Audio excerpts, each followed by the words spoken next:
And I remember in London at the same time, Prabhupada's room was on the second floor, I believe, of the temple in Bury Place, second or third floor. And just off of his rooms was the secretary's office. It was almost like a closet, a long closet. Shamashundar was his secretary at that time. And one day I was doing some typing. Sometimes Prabhupada would let me do some minor secretarial stuff. And I was typing and this head popped in the door and said, "Hello, Shamashundar there?" in an English accent. And I looked over and I said, "No, he's not here now." And I looked back, I went typing and then I did a double take because it was George Harrison. And I recognized him. And I said, "He's not here, but Prabhupada's here and I'm sure he'd like to see you." And he said, "Oh, I don't want to bother him." I said, "I don't think it'd be a bother." And so I went in the room and I said, "Prabhupada, George Harrison is here." And he said, "Oh, send him in." So I went out and he was waiting outside and I said, "He wants to see you." And he started taking his shoes or socks off, something, and he said, "I get so nervous when I go to see Prabhupada." He said, "Actually, I just got my hair cut to see him." He had had long hair and a beard and he had cut it short. And so he went in and closed the door. And I stayed outside for a couple of seconds and was just too curious. So I opened the door and George was dandavat, flat on the floor, saying the prayers in Sanskrit. And so I went in and paid my obeisances and he sat back by the door. And Prabhupada's desk was on the other side of the room and he said, "No, come closer, come closer." So George kind of inched his way forward, very humble, very humble. And Prabhupada said, "No, no, not there, here." And he patted behind his desk. So George came around behind the desk and Prabhupada, as soon as he was within reach, he reached out and grabbed him and pulled him in and hugged him, put his head on his chest and was messing his hair up. He said, "It is so good to see you, so good to see you. How is your wife, Patty?" George said, "Very good, Prabhupada." So they spoke and George actually asked him, he said, "Prabhupada, I've been thinking whether or not I should join the temple or shave my head and actually take up full practice." Prabhupada said, "No, no, no."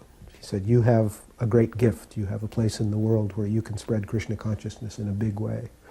He said, "Rather you stay where you are and adapt Krishna consciousness into your music." He said, "I will teach you some of the songs." So George, and next day he came and brought Ravi Shankar. And for a week they would come. George came every day, Ravi Shankar came 2 or 3 times. And Prabhupada would get out Srila Bhaktivinoda Thakur's songbook and go through it with George and find songs and give him essences, give him some of the essences to use in his music. And it was such a loving exchange. It was really a beautiful thing to see. One time I was in a car with Srila Prabhupada going to an engagement, and Giriraj was driving. He had just become a devotee. And we were going to a college engagement, and they didn't know where it was, but I happened to know because I was living there for some time. So I said, "We'll just go down this street and turn the corner," and I knew how to get there. So Prabhupada said, "Oh, sorry dear, she knows everything." So Prabhupada was very encouraging, to the women. I always picked up that he treated us equally. There were 2 times where Prabhupada and Yogi Bhajan met together. And Prabhupada was very strong about the purity of Krishna conscious philosophy and very much aware of the loopholes in many of the philosophies that were preached by Indian gurus. But with Yogi Bhajan, there was a real brotherhood. When Yogiji would come to see Prabhupada, they would laugh, they would tell jokes, they talked about the upcoming world situation. Yogi Bhajan was very heavy about it. He said, "Prabhupada, the streets, my vision is the streets of the major cities of America will be rivers of blood." And Prabhupada said, "Yes, there is a lot coming." And then Prabhupada said to him on one occasion, You Sikhs have always protected us Vaishnavas. He said, we are the Brahmins, you are the Kshatriyas. You are the ones that came to Vrindavan and saved the temples and saved the devotees. And similarly, when this world situation increases, our movements will join together. And it was a very nice seeing of acceptance by seeing the spirit of a person, acceptance of someone of another, apparently another faith. We got to visit one time when his godbrothers came, and he was speaking in Bengali, and he asked us to bring down this book. In this book he had the reviews that we had gotten from the library party, and he was so proud reading the different reviews. He had me read some of the different reviews that to his godbrothers. He was so proud of that, and I read one from Ganesham Bhaktirath and one of mine, and one from Oxford, and one from one of the schools we went to, and Prabhupada would say in English a bit, say that, how scholars and these books are being, accepted all the world, and his godbrothers were very much impressed, and I could see that beam of smile that was in Prabhupada, and that sort of instilled so much faith in me, how much important that Prabhupada really wanted this done, and that was for a whole year. It kept us going. Well, when I was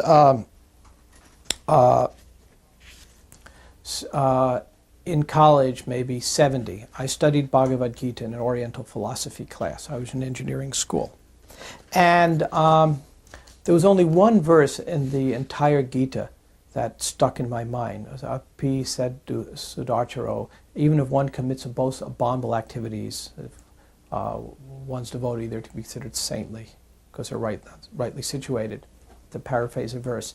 So that verse struck in my mind. And the reason it struck in my mind, I don't really even know. It's not one of the more significant verses of the Gita, but somehow it seemed to me that, well, you're either a saint or a sinner. I was kind of a black and white type person then. I couldn't understand that verse. So then I asked my professor to explain it to me, gave me his I don't know answer, which is, well, it's intuitively obvious. That was his way of saying he didn't know. So I said, okay. Now, I never read Sanskrit in my life, never saw Sanskrit in my life, and and I had read, that was Radha Krishna and Edgerton's Gita, I had read just in English.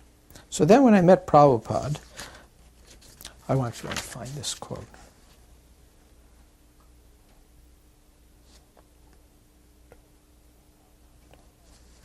So Prabhupada says that somehow or other, if someone prays to Krishna, you cannot say he's evil. Prabhupada and I are having a discussion on a point that I had asked Prabhupada, if somebody lives an evil life but prays to become rich, he may still become rich? Prabhupada said, yes, praying to Krishna is not evil. Bob, oh yes, Srila Prabhupada, chuckling. Somehow or other, he prays to Krishna, you cannot say there's evil. Yes, I say. And Srila Prabhupada says, Krishna says in Bhagavad Gita, Pi chet sudarcharo bhajate mam anya bhak. Have you read it? Yes, the Sanskrit I don't know, but the English I do. And that was the only verse in Bhagavad Gita that I knew in English, the whole Gita. And that was the very first verse Prabhupada quoted to me in Sanskrit, and then he asked me if I know what it means. And it didn't dawn on me till later that day that Prabhupada did a transcendental trick on me. Krishna did a transcendental trick. And Prabhupada actually knew that was the only verse I knew in Gita. It's the first one he quoted to me.